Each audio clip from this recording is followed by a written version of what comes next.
the conquest of the world.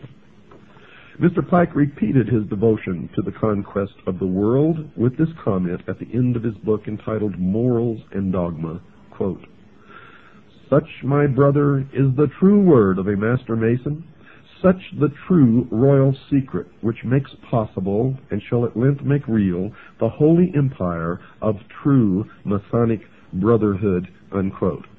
Now, all of you master masons out there who've been writing me letters, don't write to me anymore. You are my enemies. And if I can, I will destroy you.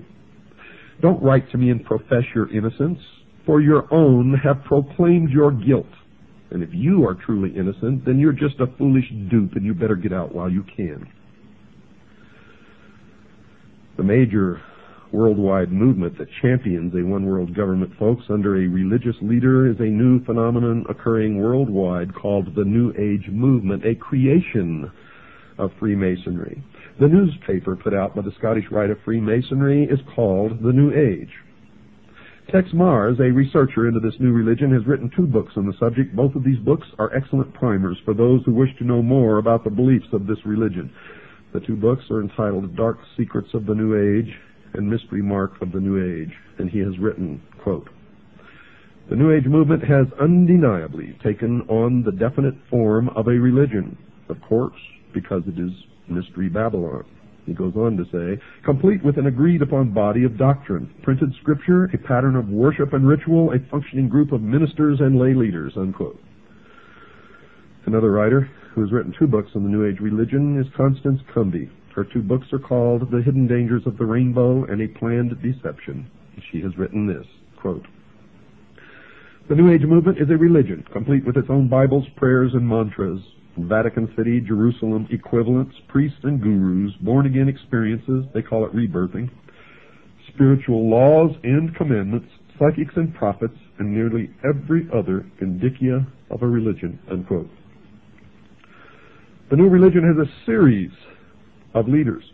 One is a woman named Alice Bailey, a prolific writer on the subject of the New Age.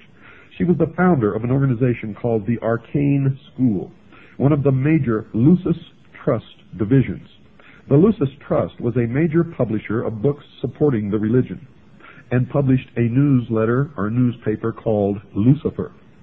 In her book entitled The Externalization of the Hierarchy, she told her readers who the organizations were that were going to bring the New Age religion to the world, and she identified them as being, quote, "The 3 main channels through which the preparation for the New Age is going on might be regarded as the Church, the Masonic fraternity, and the educational field." And folks, that is exactly who is bringing it to realization. The main thrust of this program is going to be to examine only one of the 3 organizations mentioned by Alice Bailey, that being the Masonic fraternity. There are numerous works by other writers, lecturers, researchers exposing the involvement of the church in the educational field in the New Age movement and in the New World Order. So I'm not going to attempt to duplicate those efforts. However, only a few are aware of the involvement of the Freemasons, and that is why I have chosen to concentrate on that organization, Mystery Babylon. And the reason I'm concentrating on that organization is because it is their members who have infiltrated the church and the educational field who control those other 2 organizations. So really there's only one organization that needs to be dealt with, and that is Freemasonry. Another major writer on the New Age movement is Benjamin Creme, and he admitted in his book entitled The Reappearance of the Christ and the Masters of Wisdom that, quote, "The new religion will manifest, for instance, through organizations like Masonry. In Freemasonry is embedded the core of the secret of the occult mysteries," unquote. So, Masonry conceals a great mystery inside its temples, one that is connected somehow to the New Age movement. The Masons admit in some of their writings that they too are anticipating a New Age, a series of major changes. Henry Clausen, the past sovereign Grand Commander, the equivalent of their president of the Scottish Rite of Freemasonry, has been quoted as saying this, quote, We look towards a transforming into a new age using, however, the insight and wisdom of the ancient mystics, unquote. The Masons claim that the things that they believe in are as old as the ancient civilizations. They also claim that these mystics, the ancient philosophers, have the wisdom of all ages and that somehow this knowledge has become lost through the centuries. Humanity today does not possess this knowledge, but it has become the task of the Masons and other truth seekers, who turn out in every case of investigation to be liars and deceivers and manipulators, to rediscover these principles for the benefit of all mankind. Those possessing this knowledge will correct the world's current problems. Some of the Masons also claim to have identified the cause of these problems. One of the most prolific writers on the subject of this lost truth, as I have mentioned earlier, is Manly P. Hall, a 33rd degree Mason. For those unfamiliar with the Masonic degrees, all Masons in America start through what is called the Blue Lodge, consisting of only 3 degrees. A Master Mason is of the 3rd degree and really knows nothing, even though he thinks that he has been illumined, and I get letters from them all the time. I'm a Master Mason, and I never heard of any of the stuff that you're talking about. Oh, boy. It amazes me, folks. It just absolutely amazes me that people are so stupid. Drives me wild. The initiate into the Blue Lodge goes through 3 separate and different initiation ceremonies, one for each degree. After completing these ceremonies, he may stay where he is or choose to affiliate himself with either the York Rite, which has 13 degrees, or the Scottish Rite, which has 32, and then the meritorious 33rd. The latter is divided into 2 separate jurisdictions, the southern and the northern. And these are based primarily on state borders, and whether one joins one or the other depends on where the initiate lives. The 2 Scottish rites have an additional 29 degrees, making for a total of 32.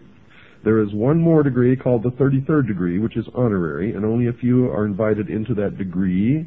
And to even be considered, they must perform some major work toward the completion of the great work, which is the plan to bring about the utopia on earth, the socialist dream. The York Rite has a total of 9 degrees. However, since little has been revealed about this order, we will concentrate on only the Scottish Rite, and in particular the southern jurisdiction. Well, I've since discovered that the York Rite has a total of 13 degrees, folks, not just 9. Mr. Hall has written a book entitled Lectures on Ancient Philosophy, in which he talks a great deal about the Masonic fraternity. And this is his comment about the coming changes.